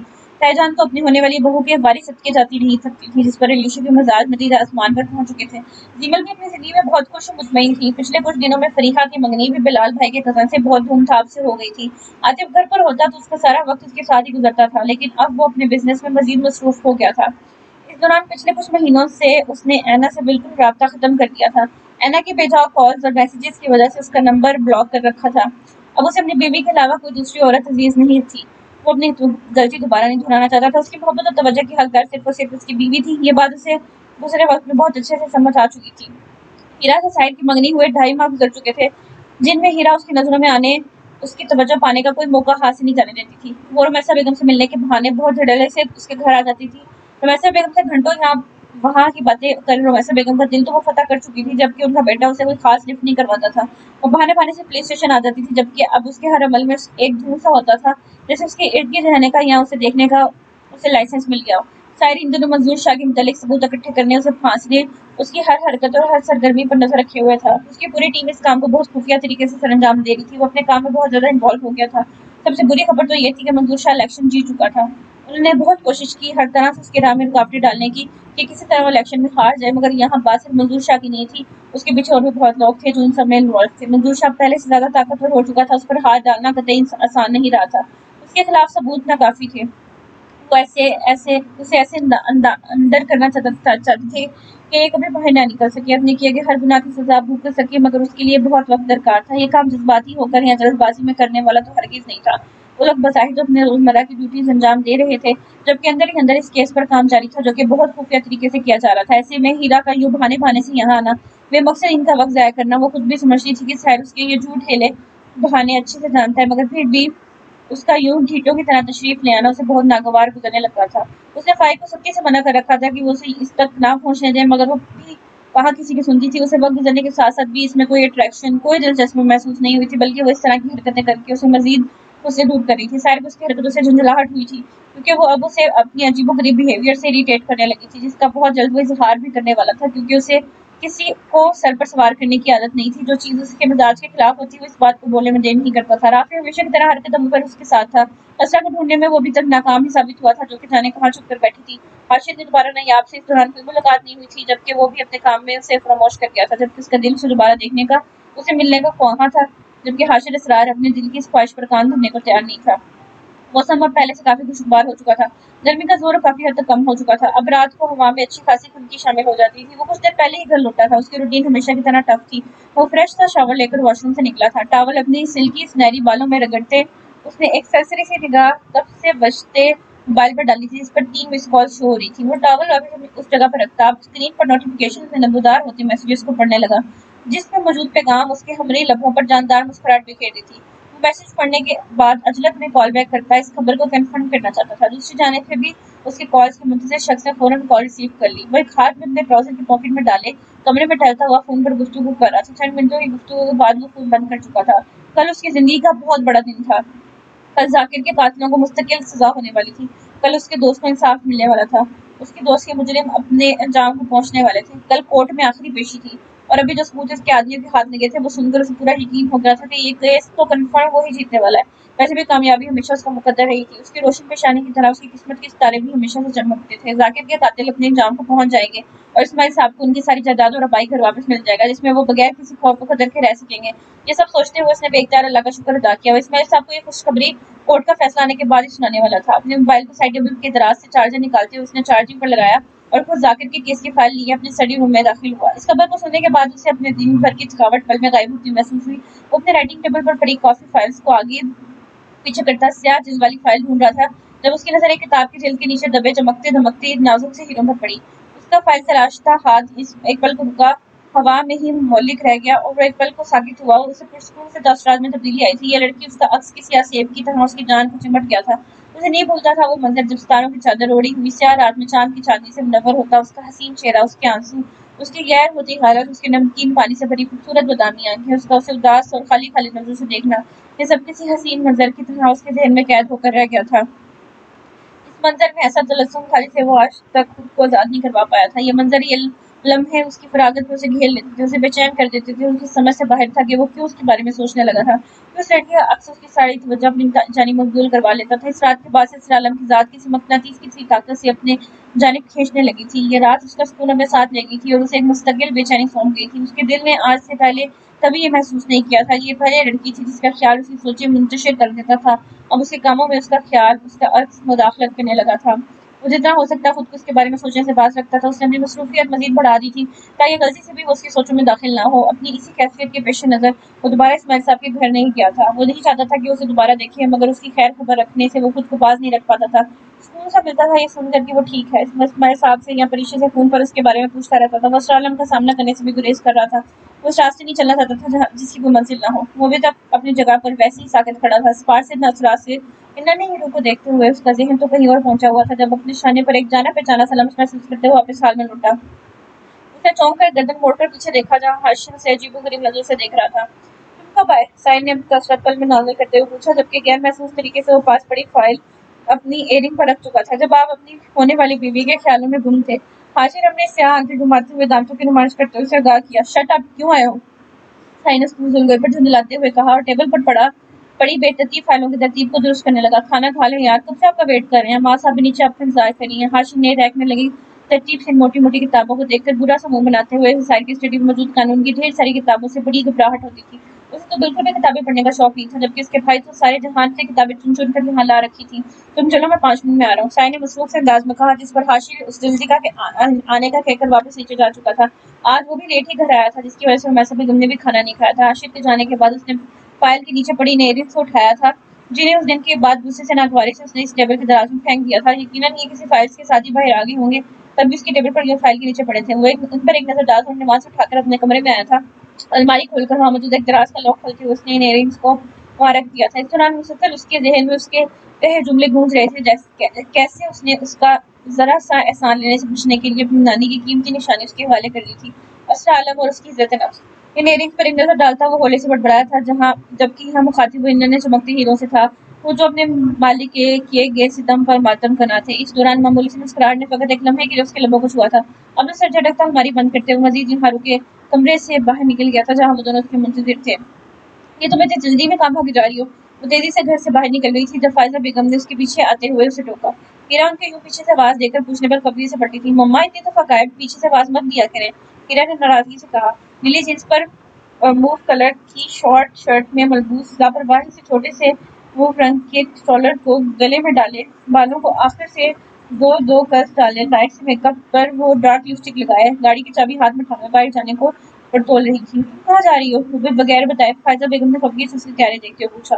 उन्होंने उसके आने जाने पर कभी पाबंदी नहीं लगाई थी। यासिर साहब ने उसे सेल्फ डिफेंस सिखाकर खूब आजादी दे रखी थी कि अपनी हिफाजत खुद कर सकती थी। यही वजह थी कि वो घर कम ही टिकती थी, जबकि फायजा बेगम उसकी इस आदत से बहुत खौफ थी। वो मैं रमैसा आंटी से मिलने जा रही हूँ, कल उनकी तबीयत कुछ ठीक नहीं थी। हिरा ने एक तरफ नजर मोबाइल में डालते हुए कहा। आज शहर की ड्यूटी शाम में थी, इसका मतलब था कि वो दिन भर घर में ही होगा, जिससे हिरा ने उसका आज का शेड्यूल पता करते हुए जल्दी से वहां जाने का प्लान बना लिया था, जबकि रमैसा बेगम तो बस बहाना थी।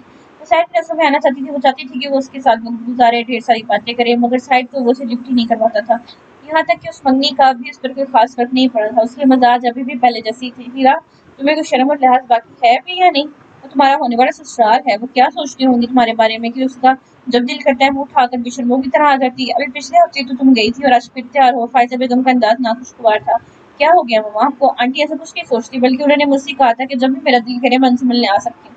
फिर ने आम से लहजे में कहा। उसके लिए बस वही सही था जो उसका दिल कहता था। बेटा, ऐसे अच्छा नहीं लगता। फायजा बेगम ने अब भी उसे नरमी से समझाना चाहा, जो कि बहुत बदल हुई थी। इससे पहले तो हीरा की बेकरारियां उन्हें कभी देखने को नहीं मिली थी। बस थोड़ी देर के लिए उनके पास बैठूंगी फिर आ जाऊंगी। Okay bye. हीरा ने उन्हें नरम पड़ता देख रजरत बात कही और उन्हें गले लगाकर बाय कहती हुए गाड़ी की जानी बढ़ी। फायजा बेगम ने खफगी भरी निगाहों से सजाया देखा, जो कि उनकी बिल्कुल नहीं सुनती थी। वो भी इस मामले के बारे में यासिर साहब से बात करने का इरादा रखती थी, क्योंकि ये सब उन्हें पसंद नहीं था। हीरा की गाड़ी गेट से बाहर निकल चुकी थी। गार्ड ने गेट बंद कर दिया था। फायजा बेगम कितने ही लम्हे खड़ी बंद गेट को देखती रही, फिर नाराजगी से अपना सर झटक कर अंदर की तरफ बढ़ गई। दिन ब दिन उसके हर अमल से वो उसकी सायर के लिए मोहब्बत का अंदाजा लगा सकती थी, मगर उन्होंने कभी सायर के किसी भी अमल से उसके लिए वैसी ही कशिश महसूस नहीं की थी। ये बात उन्हें कहीं न कहीं बेचैन करी थी। गाड़ी के बोनट से टेक लगाए हुए खड़ी बेजारी से इर्द-गिर्द जाते लोगों को घूर कर देख रही थी। दोपहर का वक्त था। ऑफिस की बड़ी सी जदीद इमारत के बाहर लोगों का खूब आना जाना लगा हुआ था। वो आज अपने पापा के साथ यूनिवर्सिटी से घर वापस आ रही थी। उनकी गाड़ी घर की तरफ ही रवाना थी जब उसके पापा को अचानक एक कॉल आई, जिसके बाद से वो उसे यहाँ गाड़ी में 10 मिनट इंतजार करने का कहकर खुद इस बड़ी सी ऑफिस की इमारत में गायब हो गए थे। उसे गाड़ी में बैठे बैठे आधा घंटा गुजर चुका था, इसलिए वो उकताते हुए गाड़ी से बाहर निकल आई। बाहर निकलती ही उसने अपनी पूरी गर्दन उठाकर इस कंपनी की जदीद तर्ज की इमारत को देखा था, जिसकी काफी मंजिलें थी। वो अपने हाथ में थामे सेल फोन से दोबारा अपने पापा को कॉल करने लगी, जो कि पिक नहीं कर रहे थे। नायाब ने झुंझलाकर अपना सर झटका। उसे शदीद भूख लग गई थी। सुबह टेस्ट के चक्करों में वो जल्दी में यूनी के लिए निकली थी, जिसकी वजह से नाश्ता भी ना कर सकी। अब उसका भूख से बुरा हाल था। वो अपने पापा का इंतजार करते हुए बुरे मुंह बना रही थी, जब कुछ देर बाद उसकी नजर ऑफिस के दाखिली दरवाजे पर पड़ी, जहां से वो किसी के साथ मुस्कुराते हुए बाहर निकल रहे थे। नायाब ने अपनी आंखें छोटी करके गौर से अपने पापा के साथ इस तरफ आते शख्स को देखा था, जो कि शायद नहीं, यकीनन वही था। उसे हैरत का शदीद झटका लगा। उसके चेहरे के तसरात पल में बदले थे। नायाब का दिल किया कि वो कहीं गायब हो जाए, क्योंकि जिस तरह उसके पापा इस शख्स से बातें कर रहे थे, यहीं आ रहे थे, इससे साफ जाहिर था कि वो इसे अच्छे से जानते हैं। उसने अपनी किस्मत पर अफसोस करते हुए एक पल को आंखें बंद की थी। हमेशा उसकी जुबान ने गलत शख्स के सामने अपनी दराजी के जोहर दिखाए थे। اگر اس نے بھی انکل ایس ٹی کے بیٹے کی تناش کی شکایت اس کے باپ کو لگا دی تو اس کی ساری تراری پل میں ہوا ہو جائے گی. نایاب کم از کم اس شخص کے سامنے شرمندہ ہرگز نہیں ہونا چاہتی تھی اور نہ ہی اسے خود کو شرمندہ کروانے کا موقع دینے کا ارادہ رکھتی تھی. اس کا ذہن انہیں اپنی جانب آتے دیکھتے سے جمع تفریق کر رہا تھا. پھر وہ ایک پل میں گاڑی کی پچھلی طرف کو نیچے جھکی تھی. اس کی پشت اب ان کی طرف تھی. نایاب نے خود کو ان سے سراسر غافل ظاہر کیا جبکہ ان کے قدموں کی چاپ اب آنا بند ہو چکی تھی. ایک لمحے تھوڑے سے سائے نے آ کر اسے اپنی اوٹ میں لے لیا تھا. اس سائے نے ان کی پشت پر پڑی دھوپ کی ساری راہیں مسدود کر دی تھی. نایاب انہیں اپنے قریب رکتا محسوس کر کے مزید جھکا گئی جبکہ دل ہی دل میں وہ یہاں سے غائب ہو جانے کی دعائیں مانگ رہی تھی. نایاب تم یہاں کیا کر رہی ہو؟ فریاد صاحب نے اسے گاڑی کے پچھلے ٹائر کے پاس نیچے جھک کے بیٹھے دیکھا تو حیرانی سے پوچھنے لگے. ان کے پاس کھڑے شخص نے بھی حیرانی سے ان کے صاحبزادی کو پنجوں کے بل یوں نیچے بیٹھا دیکھا. مر گئے، وہ ہولے سے بے بسی سے بڑبڑائی تھی. اپنے کب سے اپنے پاپا کی اس پاٹ آواز سن کر نایاب نے باقاعدہ رونے والی شکل بنا لی تھی. نایاب 2 منٹ میں اٹھو نیچے سے فوراً. فریاد صاحب کا دل کیا اپنا ماتھا پیٹ لے. اللہ جانے اس لڑکے کو بیٹھے بیٹھائے کیا ہو جاتا ہے، وہ جو اچانک عجیب و غریب حرکتیں کرنے لگتی ہے. اب بھی یوں زمین پر پنجوں کے بل بیٹھی ہوئی انتہائی مذکر خیز لگ رہی تھی اور اپنے گرد گزرتے لوگوں کو اپنی جانب متوجہ کر رہی تھی. وہ میں ٹائر چیک کر رہی ہوں، مجھے لگا کہیں دھوپ کی وجہ سے پنچر ہی نہ ہو گیا.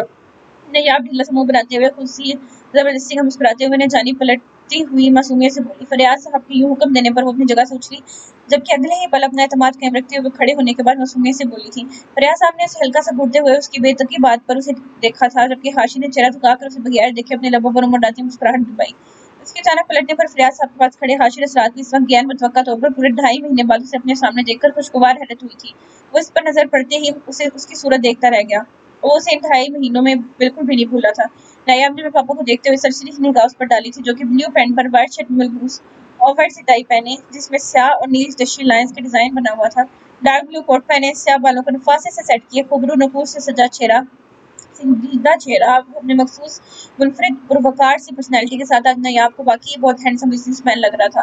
نایاب کبھی تو سیریس ہو جائے گا. اور پاپا نے اس کی بیٹو کی بات پر اسے ایک تنقید میں گاڑ ڈالی جو کہ ان کے یوں کہنے پر خجل سی ہوئی تھی جس سر جھکا کر مسکرا دی. Any ways young man meet my daughter Nayab and Nayab he is Hashir Asrar one of the best businessmen. فریاد صاحب نے حاشر کی طرف دیکھ کر مسکراتے ہوئے ان کا تعارف کروایا.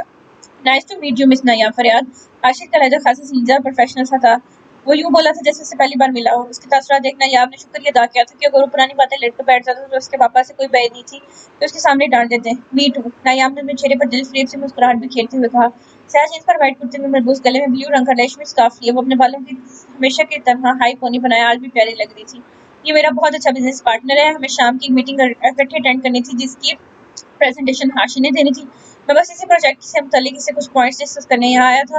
فریاد صاحب نے نرمی سے اپنے یہاں آنے کی وضاحت دیتے ہوئے نایاب کو بتایا جس پر وہ سر ہلا کر رہ گئی جبکہ حاشر پینٹ کی پاکٹس میں ہاتھ ڈالے اس کی جانب سے لاپرواہ بنا سنجیدہ سا کھڑا تھا. اس کا یہی انداز نایاب کو بار بار اس کی جانب دیکھنے پر مجبور کر رہا تھا.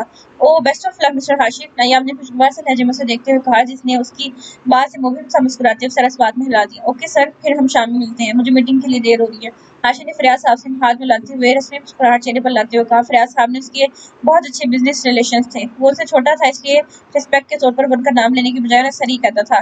اسے بھی 10 منٹ تک ایک میٹنگ میں شامل ہونا تھا اس لیے وہ بھی اپنے آفس سے ان کے ساتھ ہی باہر نکلا تھا جبکہ ان کی صاحبزادی سے مل کر وہ اسے دلی طور پر خوشگوار حیرت ہوئی جسے وہ پسندیدہ تاثرات سے پورا ہی چھپا گیا تھا. آفس کے وقت پر وہ ایک الگ ہی حاشر ہوتا تھا. Sure young man see you in the evening. Faryad صاحب نے مسکراتے ہوئے اسے ہاتھ ملا کر کہا تھا جس پر حاشر بغیر نایاب کو دوبارہ دیکھے اپنی گاڑی کی طرف بڑھ گیا. نایاب کو آج وہ پچھلی 2 ملاقاتوں سے سراسر مختلف لگا. وہ انجانے میں ہی اس کے جانے پر اس کی پشت کو دیکھنے لگا. آج اس کی پرسنالٹی میں ایک عجیب سی اٹریکشن تھی جو کہ نایاب کو اپنی طرف اٹریکٹ کر گئی تھی. چلے پاپا کی آواز پر وہ واپس حال میں لوٹی تھی اور انہیں اپنی جانب سوالیہ نظروں سے دیکھتے ہوئے وہ اس بات میں سر ہلاتی ہوئی گاڑی کی طرف بڑھی اپنی طرف کا دروازہ کھول کر بیٹھ گئی. فریاد صاحب دوسری طرف سے آ کر بیٹھے تھے اور گاڑی اسٹارٹ کی. ہاں پھر اچھے سے چیک کر لیا تھا نا تم نے؟ فریاد صاحب نے سنجیدگی سے اس کی جانب دیکھتے ہوئے پوچھا. ان کے بعد سے نایاب نے سوالیہ نگاہوں سے انہیں دیکھا. کیا چیک کرنا تھا؟ نایاب نے ناسمجھی سے پوچھا. ٹائم. تم کہہ رہی تھی نا کہ تم ٹائر چیک کر رہی تھی. ٹھیک ہے نا کہیں پنکچر تو نہیں ہوا؟ فریاد صاحب نے مسکراہٹ لبوں میں دباتے ہوئے سوالیہ نگاہوں سے اسے دیکھتے ہوئے پوچھا. نایاب نے ان کی بات کا مطلب سمجھتے ہوئے روحانسی ہو کر انہیں دیکھا. آپ میرا مذاق اڑا رہے ہیں؟ नायाब ने मुंह सोड़ते हुए पूछा, हरगिज नहीं, सिर्फ पूछ रहा हूँ। पापा ने हनूस गैर संजीदगी से पूछा। जी बिल्कुल ठीक है। नायाब ने उनको गैर संजीदगी खुबगी से कहा, जिस पर फयाज साहब का जानदार कहकर गाड़ी में गुंजा था।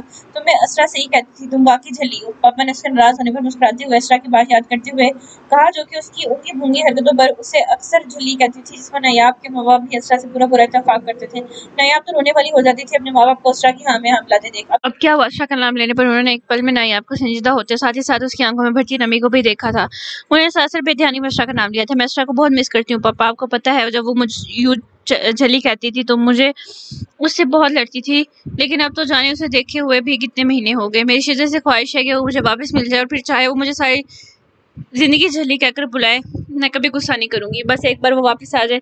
मुझे इसकी कमी हर पल महसूस होती है। उसने इन 3 सालों में मेरे दिल में अपनी इतनी जगह बना ली है कि मुझे अब उसके बगैर रहना बहुत मुश्किल लगता है। नायाब ने उदासी से असरा के नाम पर आए अपनी आंखों से मोती चुने थे। उसे असरा की कमी हर जगह हर पल महसूस होती थी। उसे वाकई असरा के बगैर रहने की आदत नहीं थी। वो दोनों हर जगह एक दूसरे के साथ पाई जाती थी, बात बात पर लड़ती थी, मगर हमेशा एक दूसरे के साथ ही रहती थी। वो जरूर वापस आएगी। अल्लाह पाक इस बच्ची के लिए आसानियां पैदा करे। पापा को भी असरा जैसे ज़हीन और समझदार लड़की से अपनी बेटी की तरह से उनसियत हो गई थी। उन्होंने दिल से उसके लिए दुआ की थी। वो भी इस झूठी खबर पर बिल्कुल यकीन नहीं रखते थे। उन्हें असरा पर बिल्कुल नायाब जैसे यकीन था। आमीन। नायाब ने दिल से आमीन कहा था। उसका खिला हुआ चेहरा मुरझा सा गया था। उसकी भूख मर गई थी। उसके जिक्र पर वो वापस माजी की हसीन यादों में खो गई थी, जिसमें वो दोनों साथ होती थी। नायाब का दिल किया कहीं से वो उसके सामने आ जाए और वो उससे लिपट कर खूब रोए, जो यूं से दूर जाकर उसकी सारी मुस्कुराहटें अपने साथ लेगी।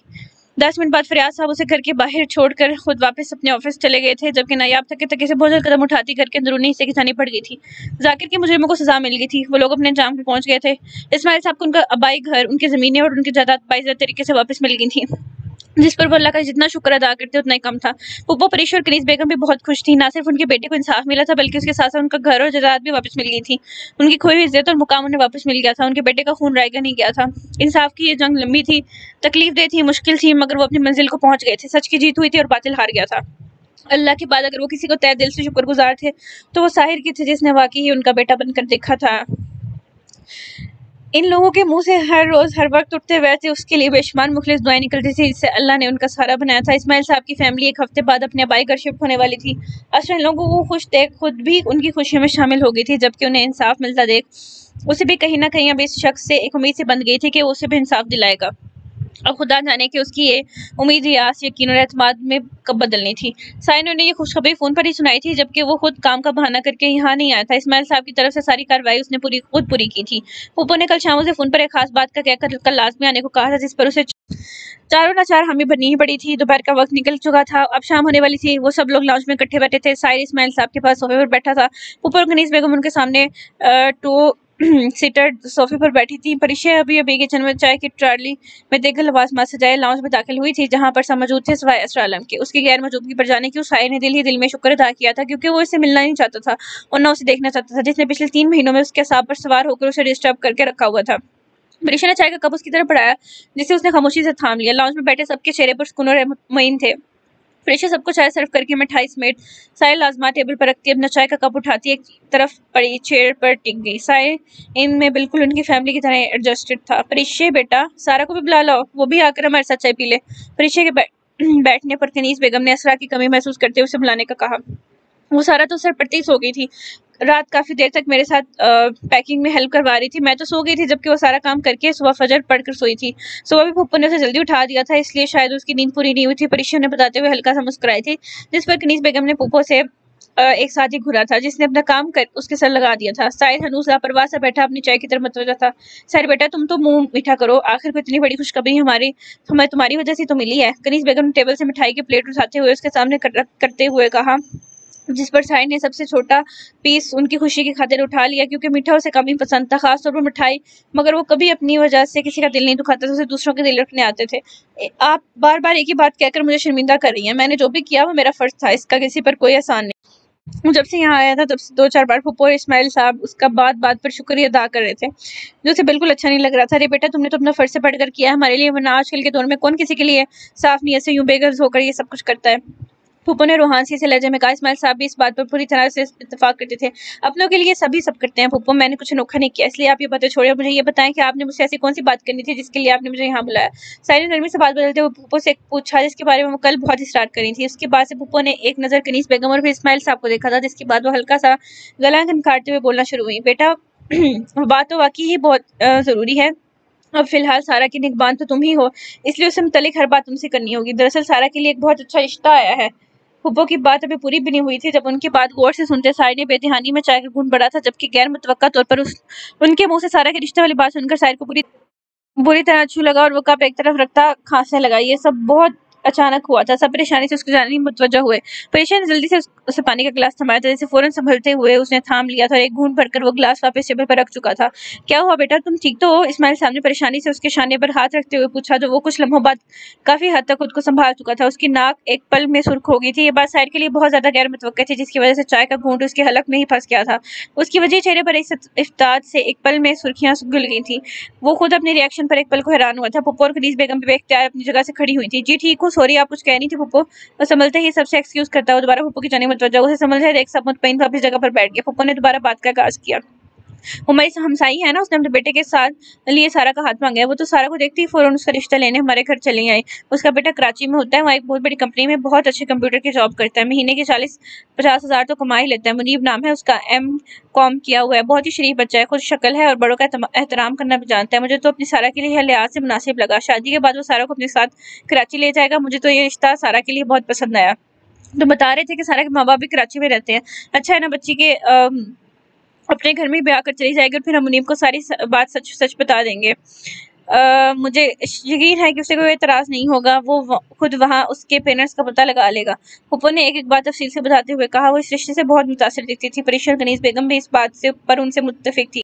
आपकी नेबर ने सारों को कहाँ देखा? कुछ लम्हों बाद उसकी स्पार्ट सी आवाज लाउंज में गूंजी थी। अंदाज इतना संजीदा था कि वहां मौजूद कोई भी उसके चेहरे से अंदाजा ना लगा सका कि उसे ये बात पसंद आई थी या नागवार गुजरी थी। साइड ने जिस तरह पप्पो की सारी बात तफसील से सुनी थी, ये सिर्फ वही जानता था, पर जाहिर वो बहुत पुरसुकून बैठा था, जबकि उसके अंदर उठे इश्ताल ने उसका सारा सुकून पर में गारत कर दिया था।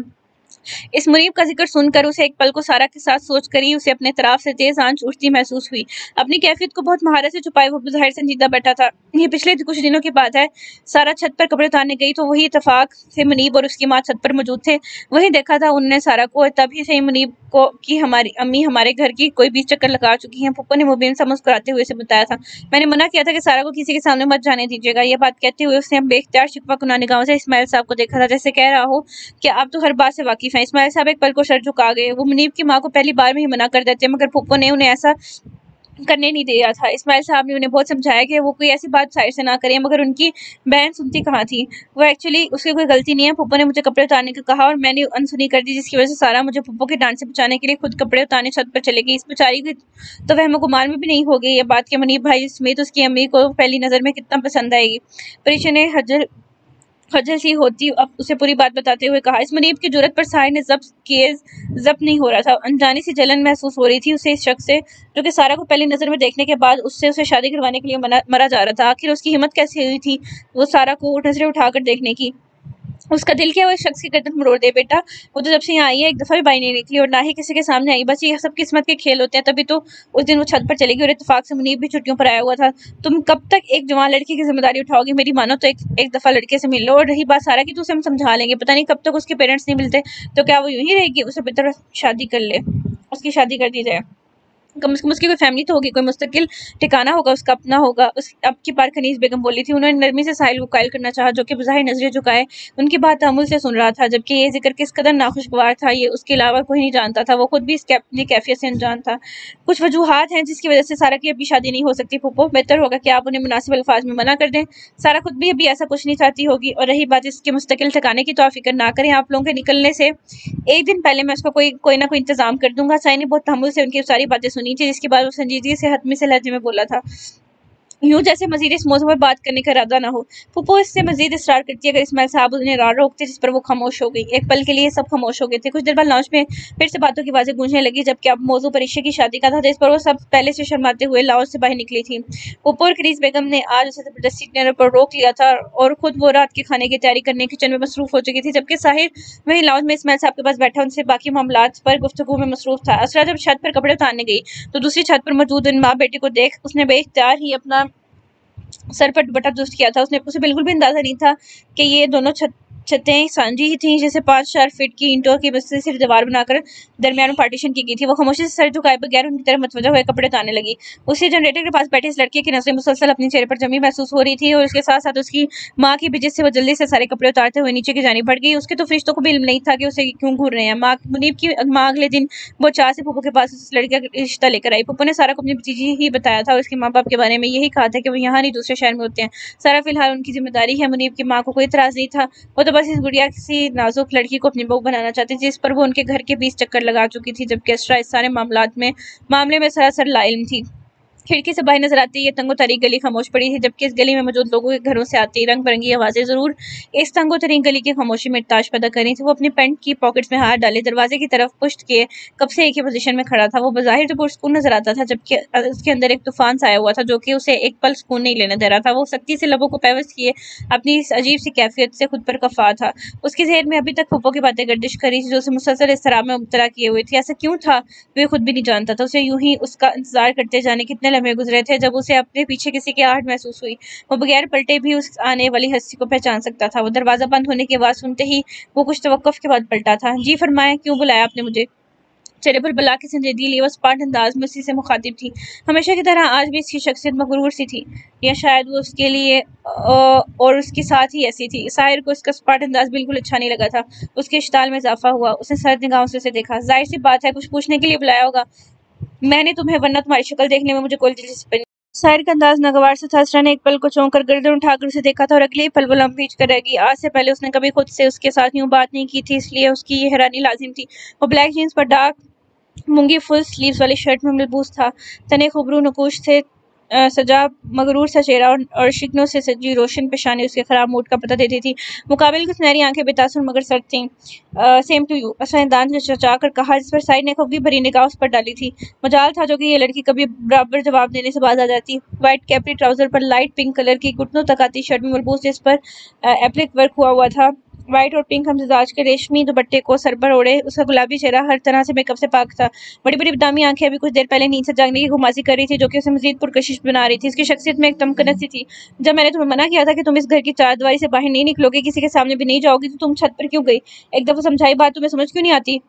मुश्ताल से लहजे में गोया हुआ था। ज्यादा देर वो खुद को पूछने से बाज नहीं रख पाया। ये बात उसे शदीद नागवार गुजरी थी और उसके गुस्से की कई हद तक वजह भी यही थी। उसने अपनी मुंजमद करती सर्द निगाहों से उसे देखते हुए पूछा। असरा ने एक पल को हैरानी से उसका ये अंदाज देखा था। जो भी था उसका ये अंदाज हमेशा से कुछ लम्हों के लिए उसकी धड़कनें बढ़ा देता था, उसे डरा देता था। उसका गुस्सा ताकतवर था। वो अनजाने में ही इस बात का एतराफ करती थी।